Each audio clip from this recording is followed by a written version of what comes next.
If you look online, social media might have you believe that living and working in Spain is working from the beach, enjoying a cozy cafe with fresh espresso, or enjoying fun activities like a sunset cruise with cava and sangria.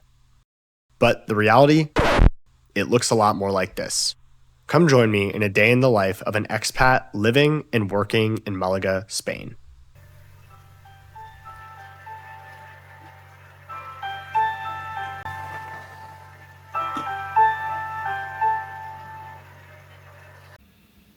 Typically start my days anywhere between 7 and 7:30 in the morning. Today, I slept in a little bit as I stayed up a little bit later last night. Once I've had a chance to collect myself, I make my bed before I head downstairs to start my morning routine.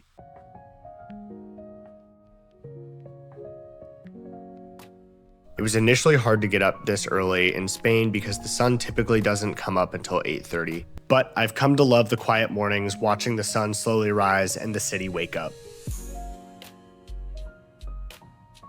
Before moving to Spain, I worked for a larger company where I worked a typical 8 to 4. This meant that I had quite a bit of structure and routine to my day, especially in my mornings, midday, and evenings. Now that I live in Spain, I work as a contractor, which means I get to set my own schedule, I can start work when I need to, and I can design my days the way that feel authentic to me. And on paper, that sounds like a great thing, but I'll be honest, when I first moved to Spain, it was actually pretty challenging to get into a consistent morning routine. But after a few months, I finally figured it out, and now I consistently start every morning with a bit of productivity, typically on my YouTube channel. But first and foremost, the most important thing is a warm cup of coffee to get me going.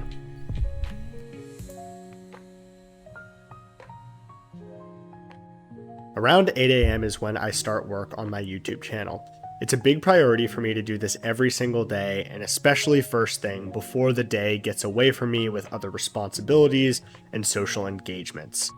I think what I enjoy most about editing and working on YouTube first thing in the morning is it allows me to be creative and to express myself in ways that I don't normally get to throughout the rest of the day. And it's a nice bonus that I get to watch the sunrise while I'm working. At 9 a.m. without fail, my second alarm goes off in the form of the kitty cats letting me know that it is time for their breakfast. And it's also a good reminder that I myself need to eat, so I make their food and then I follow suit.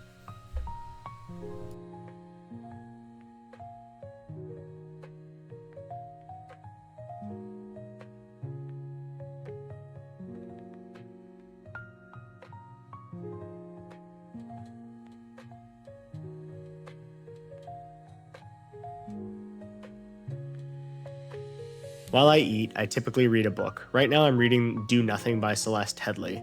Pretty good.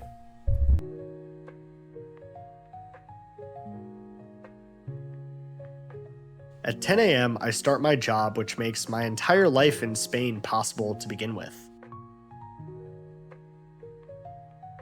At my day job, I act as an operations manager for a small business where I oversee various projects, teams, and operations. And while on paper it may not seem like the most glamorous job, I'm honestly really grateful for it, as the small business aspect allows for a lot of creativity and collaboration amongst my peers.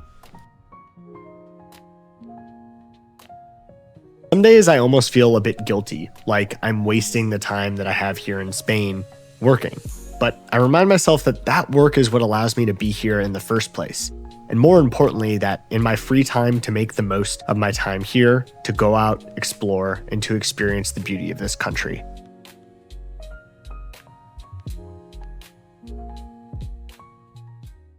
At noon, I finally get to take a break and head out into the city. Today, I'm headed to the National Police Station, 20 minutes outside of the city, for my final immigration appointment, where I'll finally get to collect my immigration card. And I'd be lying if I said I wasn't a little nervous. One small joy is that I get to take the metro to my appointment today. I absolutely love taking public transit, and Malaga's metro is not only clean, but efficient. It is pretty small, there's only 2 lines, but honestly, it's really convenient to have. I've actually been thinking about making a video about Malaga's public transit system. If you're interested in that, let me know in the comments.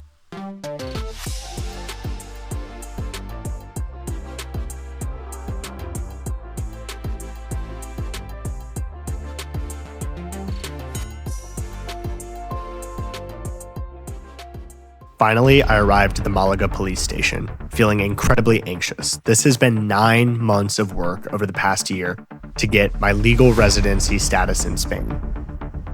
I wait in my first line to first prove that I have an appointment, which will allow me inside the building. Then I wait in a second line to pick up my ID. I still can't believe this is the final stage of this 9-month journey. Finally, it's my turn and I get to the counter, and residency card acquired.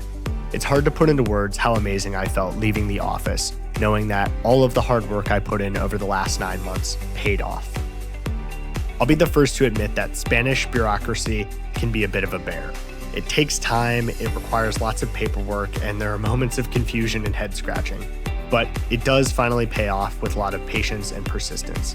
If you'd ever be curious about hearing my story and how I actually migrated to Spain, let me know.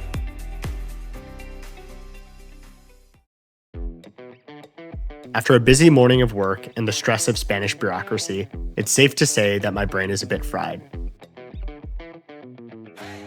Now I get the chance to lace up and get ready for a run along Malaga's coast. Currently, I'm training for the Malaga half marathon that happens every March. I run the same route almost every single day, as it offers beautiful views of the sea, the mountains, and the city. And honestly, it never gets old.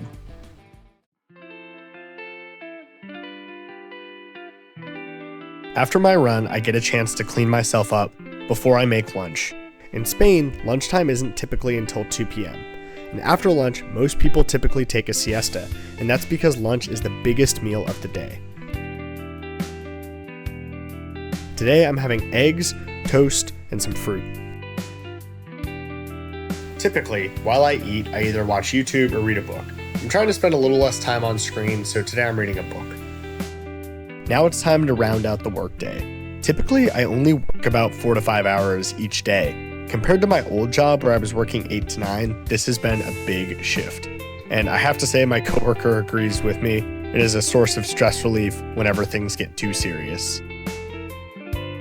Around 5, I wrap up work and I dive into my Spanish studies. Currently, I'm still at an A1 level of Spanish, so I still have a long ways to go, but every day I take the time to study, practice, and learn.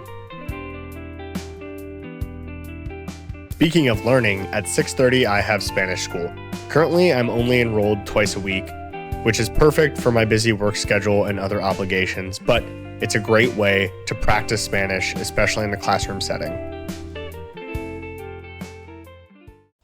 Finally, at 8:30, I'm free. Tonight, I meet up with some friends and we decide to walk down by the port. This is exactly the recharge I need after a busy day of working, legal obligations, and Spanish school. This time of year, the Christmas lights are still up and provide much needed light on a dark and cold night. As we walk down by the water, we talk about everything and nothing all at the same time while we enjoy the Alcazaba in the distance. Because it's so cold, we decide to get some much needed churros and hot chocolate. This is classic in Malaga and you can find this basically everywhere, and it's a sweet treat to enjoy on a cold night like tonight.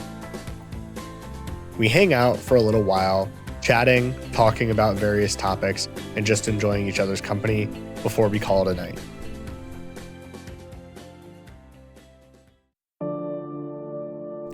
Around 11 p.m., I get ready for bed, and I climb into bed with a good book.